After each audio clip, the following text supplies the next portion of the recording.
ভাঙড়ে তৃণমূলের দুই গোষ্ঠীর সংঘর্ষ, উত্তেজনা চরমে। আবারও উত্তপ্ত হয়ে উঠল ভাঙড়। তৃণমূলের দুই গোষ্ঠীর মধ্যে সংঘর্ষ ঘিরে উত্তেজনা ছড়ালো ভাঙড় 2 নম্বর বিডি অফিস চত্বরে।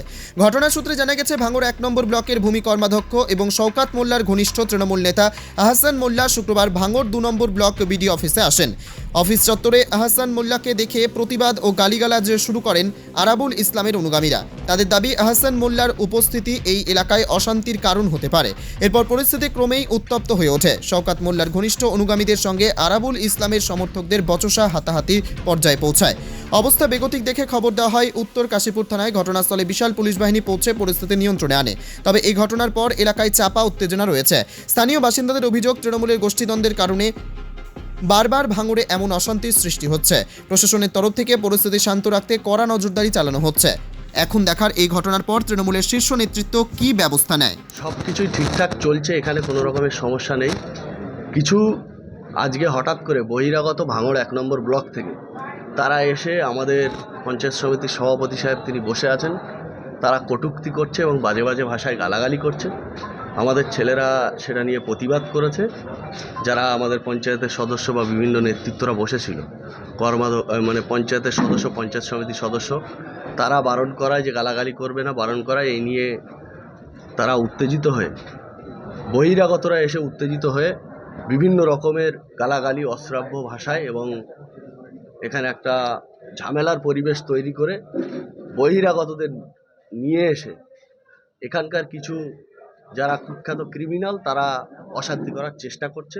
আমরা প্রশাসনকে বলেছি, প্রশাসন যথাযথ ব্যবস্থা নিচ্ছে। এখনও পর্যন্ত বহিরাগতরা পঞ্চায়েত সমিতির মধ্যে আছে। আমরা পুলিশ প্রশাসনকে বলেছি তাদের বিরুদ্ধে ব্যবস্থা নেওয়ার জন্য। কলেজ থেকে বহিরাগত মানে বুঝলাম না বিষয়টা। কলেজ থেকে এই পঞ্চায়েত সমিতির মধ্যে ছেলেদেরকে এনেছেন এবং সেখানে এসে আরাবুলদের উপর হামলার ছক কষেছেন, আপনি নাকি অভিযোগ করছেন? দেখুন, ভাঙড় ব্লক, ভাঙড় 2 ব্লক এবং ভাঙড় বাজার, এটা হচ্ছে অবিভক্ত ভাঙড়। তো সেই জায়গায় দাঁড়িয়ে যে ভাঙড়ের খাল পেরোলে এটা ভাঙড় 2 ব্লক অন্য রাজ্য বা অন্য রাষ্ট্র, তা মোটেও বোঝায় না। তো ভাঙড় বিধানসভার মধ্যে ভাঙড় 2 নম্বর ব্লকে আমরা আসতেই পারি, আমাদের প্রয়োজন থাকতেই পারে। তো আমরা কী জন্যে আসবো, কেন আসবো, কারোর কাছে কি জবাব দিতে হবে আমাদের?